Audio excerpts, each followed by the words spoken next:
31 जुलाई की शाम नूह में हुए भीषण सांप्रदायिक दंगों में जान गंवाने वाले नीरज, जो होमगार्ड के जवान थे, उनके घर के बाहर की ये तस्वीर आप देखिए। पूरा परिवार जो है वो गमगीन है और यहाँ तमाम लोग बैठे हुए हैं, शोक मना रहे हैं, मातम मना रहे हैं। यहाँ नीरज के पिताजी हैं, उनसे बात करेंगे, उनसे जानने की कोशिश करेंगे क्या हुआ था, क्या मैसेज आया था, कोई जानकारी मिली थी, कैसे पता चला? सुबह 10:30-11 बजे गया था खेड़ली धोला से। अब हमको क्या मालूम था कि 9 जा रहा, कहाँ जा रहा, ड्यूटी करनी पड़ेगी।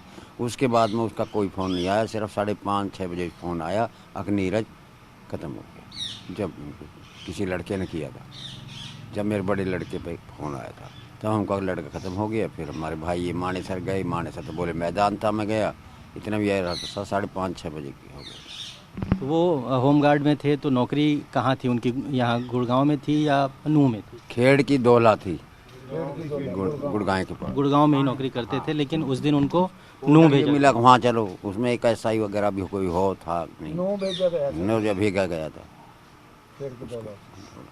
और डेथ की खबर आपको शाम में मिली? शाम को कैसे हुआ, किसने मारा, इसके बारे में पुलिस ने कुछ बताया? अब हम तो यहाँ बैठे हैं, सब किसी ने नहीं बताया कुछ भी, कैसे मरा कैसे नहीं किया। पुलिस की ओर से कोई बात नहीं बताई गई?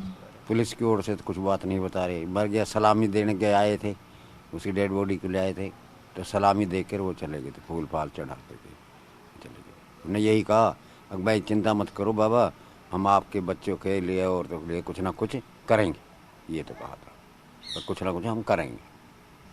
कब होमगार्ड में वो शामिल हुए थे? उम्र कितनी रही होगी? 14 साल हो गई थी नौकरी करते करते। 14 साल पहले उन्होंने ज्वाइन किया था। हाँ।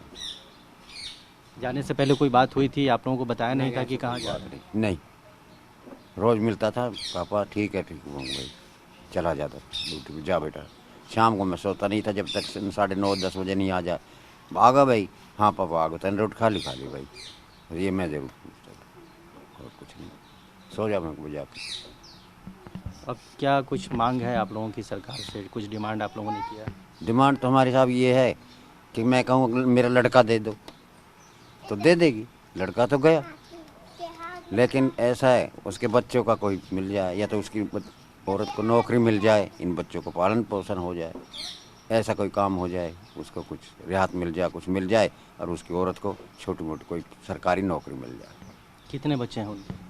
एक लड़की है, एक लड़का है, 2 बच्चे। लड़का 11 साल का, लड़की 8 साल की है। प्राइवेट स्कूल में पढ़ा रहा था बेचारा, जैसे तैसे करके। आप भी इसी परिवार के हैं? जी, मैं उनका ताऊ हूँ, नीरज का। कुछ नीरज के बारे में अगर आप बताना चाहें। नीरज एक अच्छा लड़का था, अपने परिवार को पालन पोषण कर रहा था, वही एक परिवार में कमाने वाला था। वो चला गया इस दुनिया से। अभी बच्चों को क्या हाल होगा, उसी सदमे में हम सब हैं कि ये बच्चे कैसे पलेंगे, कैसे बड़े होंगे, कैसे पढ़े लिखेंगे, कैसे परिवार का कैसे गुजारा होगा। तो ये है, और क्या बताएं। हमारा तो यही है सरकार से रिक्वेस्ट कि उसकी घरवाली को कोई सरकारी नौकरी मिल जाए, शहीद का दर्जा मिल जाए उसको, तो अच्छा। अभी जो कुछ भी हो रहा है नूह में, गुड़गांव में, उसको खबरें आप लोगों तक आती होंगी, क्या महसूस कर रहे हैं आप लोग जब इस तरह के दंगे हो रहे हैं, बेकसूर लोगों को टारगेट किया जा रहा है? देखो जी, हमारे पास कोई खबर नहीं आ रही है, ना ही हम कोई टीवी देखते, ना ही कोई मोबाइल।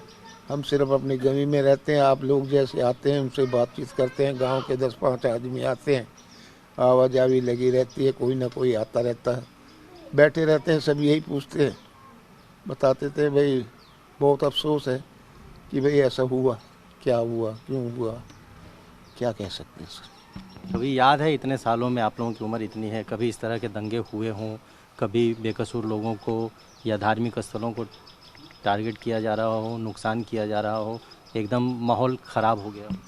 देखो जी, माहौल तो अभी कई बार ऐसा हो चुका है। दिल्ली में भी हुआ था, पीछे सुनने में आया, कई जगह का अभी इधर हुआ है, पीछे से आसाम के साइड में, मणिपुर में ये ऐसा कभी कभी सुनने के लिए मिल जाता है कि वहाँ दंगे हो रहे हैं, यहाँ ये हो रहा है। हमारे यहाँ भी ऐसा चलता रहा, लेकिन हमारे साथ तो ये पहले ही हुआ। हमारे यहाँ गांव में कोई ऐसा दंगा फसाद किसी तरह से नहीं हुआ। और और और कुछ कहना चाहेंगे? बस जी यही कहना है कि सरकार जो है उसके बच्चों की तरफ ध्यान दे, उसकी घरवाली को नौकरी दे दे और बच्चों का जो पालन पोषण के लिए मदद करे, उसको शहीद का दर्जा दे दे। बस शहीद का दर्जा। शहीद का दर्जा।